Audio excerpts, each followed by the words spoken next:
I'm 36F, my husband is 37M. We've been married for 8 years and together for 14 years. We have a 5-year-old daughter. I also have a longtime friend, 37F, let's call her Mary, fake name. I met Mary as my husband's college friend, at a time when he was not yet my husband, of course, but over time she became more of my friend than his. She's not my best friend, but we're in touch regularly. I would say we meet around once a month. We also call each other sometimes in between meetings. Mary has always had problems with relationships, and was single for a long time, although she really wanted to find a partner and start a family. A few years ago she met a man with whom she fell very much in love. They quickly got married, and a few months ago he left her for another woman and they are currently divorcing. Because of this, Mary is going through a tough time right now, so I was trying to meet with her more often and support her, although I couldn't devote as much time to her as I'd like because I'm a mom, I have a demanding job, and on top of that my mother is having health problems. Around 2 months ago during one of our meetings Mary suddenly said that she has to tell me something she's been hiding from me for years. It turns out my husband cheated on me with a random acquaintance of theirs at a party 12 years ago.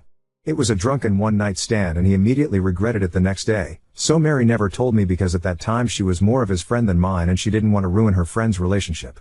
I know it sounds weird, but my first thought was, why is she telling me this now? And I've asked her precisely this question. She said that because of her divorce she now has a harsher attitude towards infidelity. I said I understood. I thanked her for telling me. I assumed she did it out of concern or me as a friend, and I told her that I would talk to my husband. That same evening I spoke to my husband about it. He admitted that it was true. He said that it was the biggest and stupidest mistake of his life, and the next day after the party he wanted to confess to me, but he remembered that at the beginning of our relationship I had repeatedly said that if he ever cheated on me once without any feelings for the other person, I would rather he never told me about it and just never did it again. That's true, I said that. Of course, I didn't feel happy about the situation, but not for a moment did I think that a one-night stand when we were both young and foolish outweighed everything we went through together and what my husband did for me over the next 12 years. The support and love he showed me when my father died in a tragic accident, when I battled breast cancer, or when I lost my first long-awaited pregnancy. We talked all night and came out of the conversation even a little stronger than before and with no intent of breaking up. Since I know how strong Reddit's opinion on infidelity is, I make a disclaimer here. This post is not about my relationship with my husband, it is about my relationship with my friend. I'm not asking if I'm off forgiving my husband for his infidelity, that's my personal decision. What is important is what happened afterwards. Fast forward a month and a half, I didn't really think much about the whole situation because I'm the kind of person who focuses more on the future than on the distant past. Besides, I've had a hectic time at work. I realized that since the last time I spoke to Mary she hasn't spoken or written to me once, and it made me feel really bad and embarrassed that I haven't spoken to her myself when she's having such a hard time. I called her and apologized for the silence. I said I've been terribly busy, to which she said she understands. She's didn't bother me because she imagined I had lots to deal with in Riga. RDS to my divorce. I was puzzled and asked her what divorce? It turned out she was absolutely sure that I would divorce my husband immediately after I found out about his infidelity. When I told her that's not going to happen, she went into a rage and started yelling at me. I've never seen or heard her in such a state. She shouted that I have no respect for myself, that I don't respect her as a friend, that it cost her so much to tell me the truth and that I wasn't showing her any gratitude, and that by forgiving my husband I was spitting in her face and in the faces of all women who had been cheated on. I said that I didn't wish to be insulted over the phone and that we should talk it through in person, because there clearly was a problem. She agreed.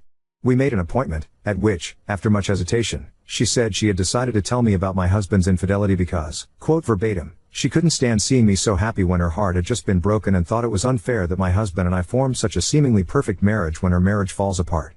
It hurt me a lot. I myself never wished Mary anything but happiness, and I couldn't fathom how it was possible that she didn't have the same attitude toward me. I told her that I don't quite know how to be friends with her now and that I need a break in our friendship. I added that I know that what she did is the result of her suffering, so I will be ready to forgive her someday, but for now this is too fresh and I need to distance myself for a while. She was furious with me, said that it was unfair that I forgave my husband for his infidelity and not forgive her, that I was angry with the wrong person, and accused me of shooting the messenger. I said that I'm not angry at her because she told me about my husband's one-night stand but because of the reason why she told me, but I don't think she understood. I also said that I have forgiven my husband because his wrongdoing happened years ago and since then he has done a lot of good for me, while her wrongdoing is very fresh, and stressed that I will be ready to forgive her in some time. I left the meeting and immediately afterward felt remorse for leaving Mary, who had recently been hurt and abandoned, especially since she doesn't have many friends. I know that what she did was intended to hurt me, she admitted it herself, but it seems to me that it was not the result of cold calculation but of deep despair. Ada for breaking off our friendship? Update 1: friendship with Mary is probably unsalvageable, certainly not right now. Maybe if she truly and honestly apologizes one day I'll be able to forgive her. Thank you for showing me that I don't owe her sympathy and that her being hurt is not an excuse for hurting me.